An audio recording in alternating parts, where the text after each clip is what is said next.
بسم اللہ الرحمن الرحیم۔ شروع اللہ کا نام لے کر جو بڑا مہربان نہایت رحم والا ہے۔ جو چیزیں آسمانوں میں ہیں اور جو چیزیں زمین میں ہیں سب اللہ کی تسبیح کرتی ہیں، اور وہ غالب ہے، حکمت والا ہے۔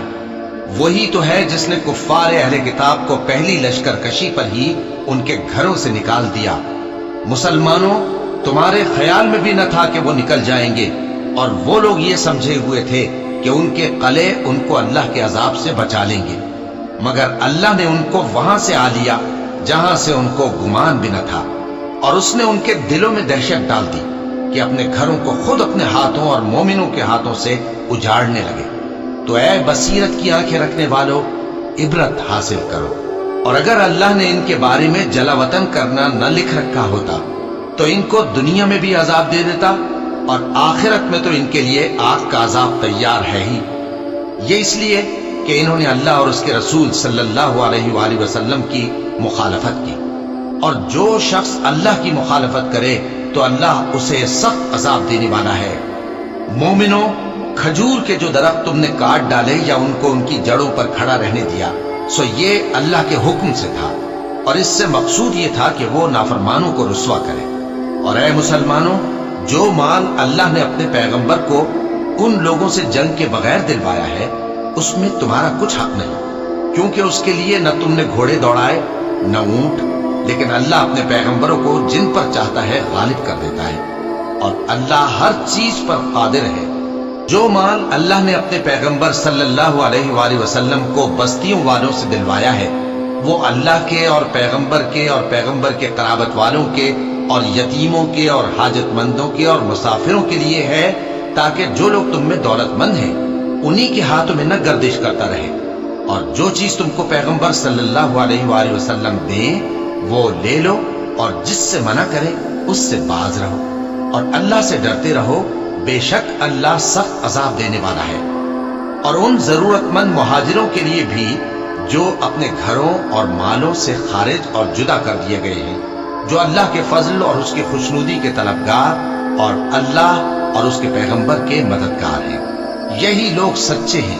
اور ان لوگوں کے لیے بھی جو مہاجرین سے پہلے اس گھر یعنی مدینے میں مقیم ہیں اور ایمان میں مضبوط ہیں، اور جو لوگ ہجرت کر کے ان کے پاس آتے ہیں وہ ان سے محبت کرتے ہیں، اور جو کچھ ان کو ملا اس سے اپنے دل میں کچھ خواہش اور خلش نہیں پاتے، اور ان کو اپنی جانوں پر مقدم رکھتے ہیں خواہ وہ خود بھی فاقے سے ہوں۔ اور جو شخص خود غرضی سے بچا لیا گیا تو ایسے ہی لوگ بامراد ہیں۔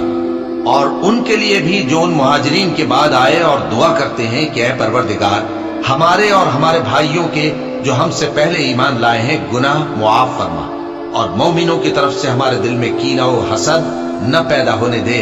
اے ہمارے پروردگار، تو بڑا شفقت کرنے والا ہے، مہربان ہے۔ کیا تم نے ان منافقوں کو نہیں دیکھا جو اپنے کافر بھائیوں سے جو اہل کتاب ہیں کہا کرتے ہیں کہ اگر تم جلا وطن کیے گئے تو ہم بھی تمہارے ساتھ نکل چلیں گے، اور تمہارے بارے میں کبھی کسی کا کہا نہ مانیں گے، اور اگر تم سے جنگ ہوئی تو تمہاری ہی مدد کریں گے، مگر اللہ ظاہر کیے دیتا ہے کہ یہ جھوٹے ہیں۔ اگر وہ نکالے گئے تو یہ ان کے ساتھ نہیں نکلیں گے، اور اگر ان سے جنگ ہوئی تو یہ ان کی مدد نہیں کریں گے، اور اگر مدد کریں گے بھی تو پیٹ پھیر کر بھاگ جائیں گے، پھر ان کو کہیں سے بھی مدد نہ ملے گی۔ مسلمانوں، تمہاری ہیبت ان لوگوں کے دلوں میں اللہ سے بھی بڑھ کر ہے، یہ اس لیے کہ یہ سمجھ نہیں رکھتے۔ یہ سب جمع ہو کر بھی تم سے نہیں لڑ سکیں گے، مگر بستیوں کے قلعوں میں پناہ لے کر یا دیواروں کی اوٹ سے۔ ان کے آپس میں بھی بڑی لڑائی رہتی ہے، تم خیال کرتے ہو کہ یہ اکٹھے ہیں، حالانکہ ان کے دل پھٹے ہوئے ہیں۔ یہ اس لیے کہ یہ بے عقل لوگ ہیں۔ ان کا حال ان لوگوں کا سا ہے جو ان سے کچھ ہی پیشتر اپنے کرتوت کی سزا کا مزہ چکھ چکے ہیں، اور ان کے لیے دکھ دینے والا عذاب تیار ہے۔ منافقوں کی مثال شیطان کی سی ہے کہ انسان سے کہتا رہا کہ کافر ہو جا، پھر جب وہ کافر ہو گیا تو کہنے لگا کہ مجھے تجھ سے کچھ سروکار نہیں، مجھ کو تو اللہ رب العالمین سے ڈر لگتا ہے۔